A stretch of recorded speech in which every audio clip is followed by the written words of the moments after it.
Anak ini, saat lahir sudah menjadi miliarder. Tidur di keranjang yang terbuat dari emas. Jika tidak menggantung uang, maka juga berlian. Bahkan botol susu pun terbuat dari emas. Anak laki-laki ini memiliki pembantu rumah tangga. Setiap hari 10 pelayan untuk melayaninya, sangat sibuk. Bahkan presiden harus datang ke rumahnya untuk meminjam uang. Sebelum lanjut, tekan subscribe dulu ya. Anda lihat, tidak apa-apa menjadi kaya. Keluarganya juga sangat harmonis. Ayahnya sangat sibuk, tapi tidak lupa bermain dengan putranya, olahraga yang paling dia sukai. Maka, sang ayah menciptakan taman bermain dalam ruangan. Juga mengundang beberapa atlet terkenal untuk berlatih untuknya. Lengan terentang, kaki terangkat. Letakkan tangannya ke depan dan ke belakang. Coba lakukan lagi. Naik dan turun. Kiri dan kanan. Apakah anak itu tidak memiliki kesedihan? Bukan seperti itu. Contohnya hari ini, Richie pergi ke pedesaan untuk menghadiri upacara pemotongan pita. Ketika berbicara, dia melihat sekelompok anak-anak bermain bisbol di kejauhan. Dalam hatinya sangat senang, tapi ketika dia ingin bergabung, dijaga dan dihentikan oleh kepala pelayan. Richie tahu untuk pertama kalinya, apapun yang dia inginkan bisa terkabul, tapi dia tidak punya teman. Richie mengundang teman-teman di kelas untuk bermain, tapi mereka juga anak orang kaya. Ada seorang teman yang mengatakan dia ingin memulai sebuah perusahaan. Teman lain mengatakan dia ingin menjadi manajer umum. Anak-anak ini hanya berpikir untuk menghasilkan uang. Pada dasarnya, mereka tidak memiliki masa kecil. Richie memikirkan lagi anak-anak pedesaan itu. Mereka tidak punya uang, tapi sangat bahagia. Jadi dia mengendarai Rolls Royce. Kembali ke pedesaan lagi. Anda ingin berteman dengan kerumunan bisbol itu? Melihat tampang anak orang kaya, anak-anak ini tidak menyanjung. Sebaliknya, mereka dingin dan mencibir. Tapi ia sangat pandai. Dia memikirkan cara. Mereka dengan cepat tertarik. Perhatian seorang anak di keramaian ini. Lawannya mengatakan mereka ingin melawannya dalam pertandingan bisbol. Bagaimana dengan taruhan $10? Oke, sepertinya taruhannya agak besar. Tapi saya setuju untuk bertaruh $10.000. Bukan 10,000, hanya $10. Oh, $10. Oke, anak-anak ini awalnya berpikir, bocah kaya manja ini, pasti tidak akan melakukan apa-apa dengan benar.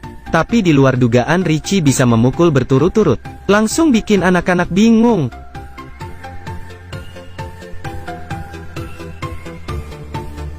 Meskipun Richie tidak menunjukkan pada siapapun, tapi gadis kecil ini dibuat marah. Dia menyuruh Richie untuk mengambil uang itu dan pergi dengan cepat. Tapi Richie bermaksud mengajak mereka pulang untuk bermain. Pasti gadis kecil ini akan menolak. Richie mengatakan sesuatu lagi, lalu berbalik untuk pergi dengan kecewa. Seluruh keluarga ada di pesawat untuk menghadiri ulang tahun Ratu.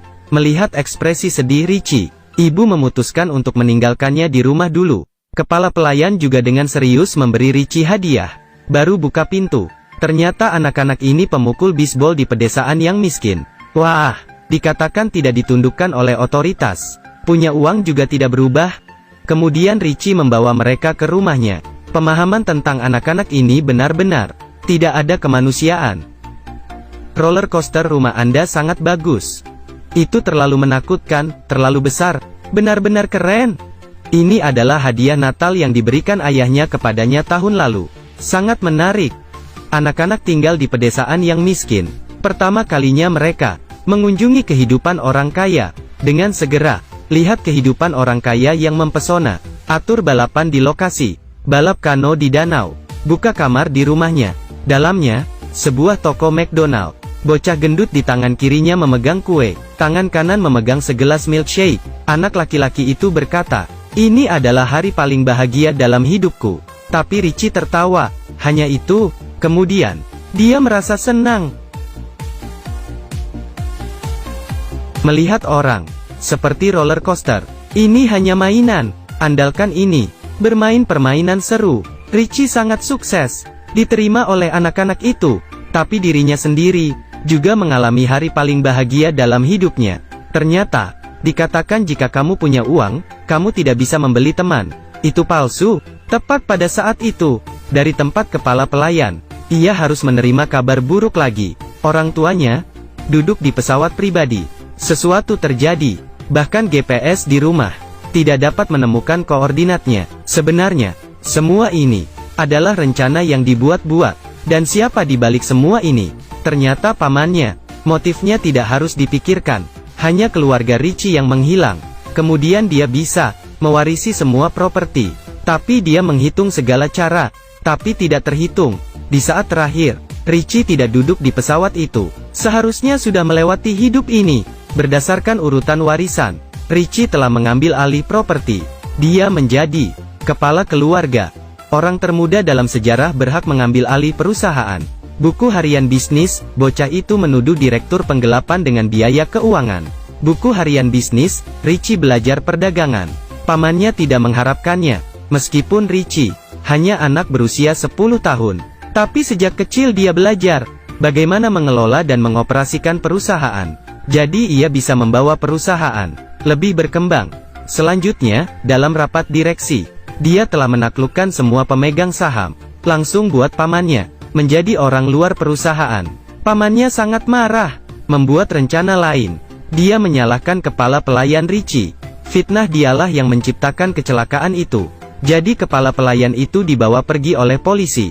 Richie kehilangan walinya, mengikuti aturan, juga kehilangan statusnya sebagai CEO. Selanjutnya, alasan orang lain adalah untuk melindungi Richie. Langsung menguncinya di rumah. Ada juga konspirasi, tangkap semua pengurus rumah tangga. Tapi semua rencananya, semuanya dalam penelitian dokter. Dengar semuanya. Setelah mempelajari suara pamannya, dokter segera memberi tahu Richie, misi rahasia kali ini untuk menyelamatkan pengurus rumah tangga. Tapi dia terkunci di pusat penahanan. Tidak mungkin, di tengah hari, merampok. Untungnya, orang ini adalah seorang penemu. Menemukan hal-hal yang sangat aneh. Kebanyakan, korosif putih di toples ini bisa menyelesaikan banyak persoalan. Itu bisa menimbulkan korosi pada ban. Atau jeruji penjara. Ya benar, dengan cepat, kepala pelayan di penjara langsung menerima paket Richie. Dia pikir ini pasta gigi biasa, harus menyikat gigi dengan benar. Hasilnya, kepala pelayan melihat ke belakang. Di bawah kartu dengan kata-kata Latin terlampir. Dia baru mengerti. Pada akhirnya apa ini? Tapi terlambat, pembunuh itu tiba sesuai jadwal.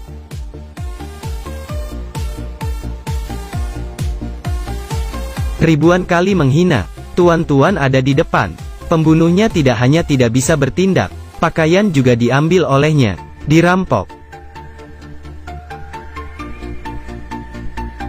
Setelah menyelamatkan kepala pelayan, Richie tiba. Rumah gadis kecil ini gunakan jaringan untuk menyusup ke GPS rumahnya. Ini dia dan kontak ayahnya. Ayahnya dan dia menghubungi. Kali ini segera cari koordinatnya. Tapi sesegera mungkin saat terhubung, koneksi jaringan langsung terputus. Tidak ada cara. Richie membawa anak-anak kembali ke rumah untuk kembali berhubungan dengan ayahnya.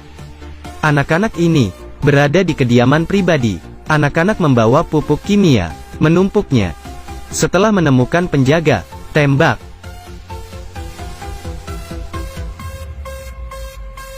Sesuatu terjadi, ketika penjaga bermaksud melaporkan ini lagi. Karung lain ditembakkan lagi.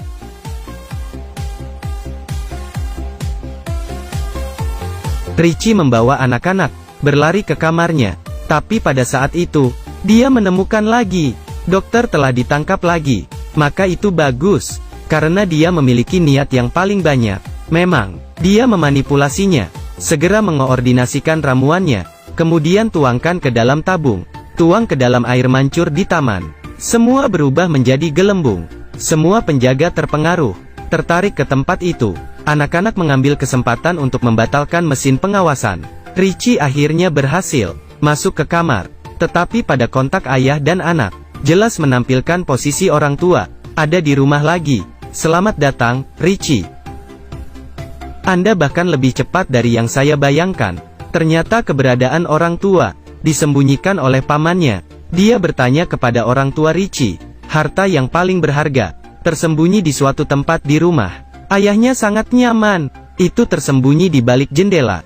Dia membuka tirai. Melihatnya, ukiran gunung keluarga mereka. Begitulah rezeki mereka, harta karun bisa lagi mengisi seluruh gunung. Setelah mengetahui lokasi harta karun itu, dia membawa beberapa orang bersamanya.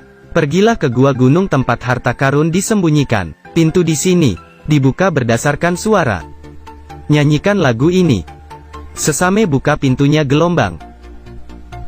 Kata Sandi yang benar. Terima kasih, pasangan ini. Beberapa pintu lain juga dibuka. Tapi ketika pamannya berharap untuk masuk, ditemukan di dalamnya semua benda berharga. Sebenarnya hanya barang lama, penuh dengan kenangan keluarga Richie. Pamannya sangat marah, ingin membunuh dua orang di tempat. Saat itu Richie masuk. Siapa yang mengira? Bahkan anak-anak pun tidak berniat untuk memaafkan. Melepaskan beberapa tembakan ke Richie berturut-turut. Tanpa diduga Richie memakai pakaian anti peluru yang ditemukan oleh dokter. Tidak kehilangan apapun. Kembali ke posisi serangan balik. Ayah, kunci dia di dalam. Anak berhati-hati. Keluarga Richie pergi dari telinga. Melarikan diri. Bersembunyi di mulut patung.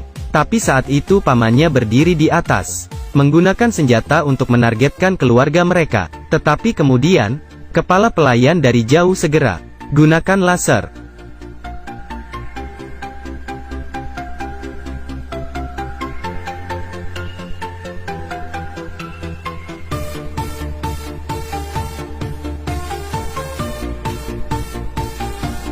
Cerita di sini adalah akhir. Nama film ini adalah Richie Rich. Percaya bahwa ada banyak orang dalam kenangan masa kecil mereka. Banyak orang sepanjang film ini adalah pertama kalinya mereka menyadarinya. Anak orang kaya, hidup mewah. Richie kaya pamer. Meskipun itu film anak kaya, tapi topik yang ingin disampaikan sangat sederhana. Keluarga dengan cinta itu bernilai 10.000 kali lebih banyak daripada uang. Meskipun memiliki uang itu baik, tapi uang terkadang menjadi senjata yang menggerogoti pikiran manusia. Ini, pada karakter yang digambarkan dalam film itu sendiri, telah digambarkan dengan jujur.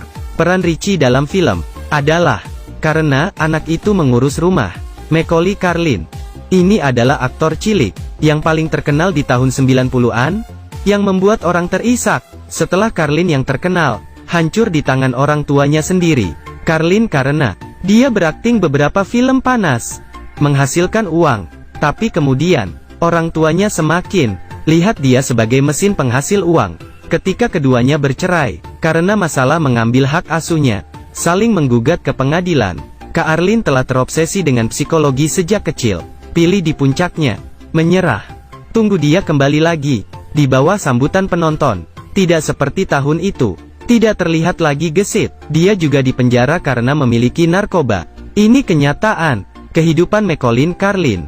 Akhirnya bandingkan dengan Richie Rich. Kembali untuk memiliki lebih banyak ujung terbalik di karpet merah. Mungkin ini kenyataan. Oke, sekian cerita hari ini. Saya adalah Night Owls. Sampai jumpa minggu depan.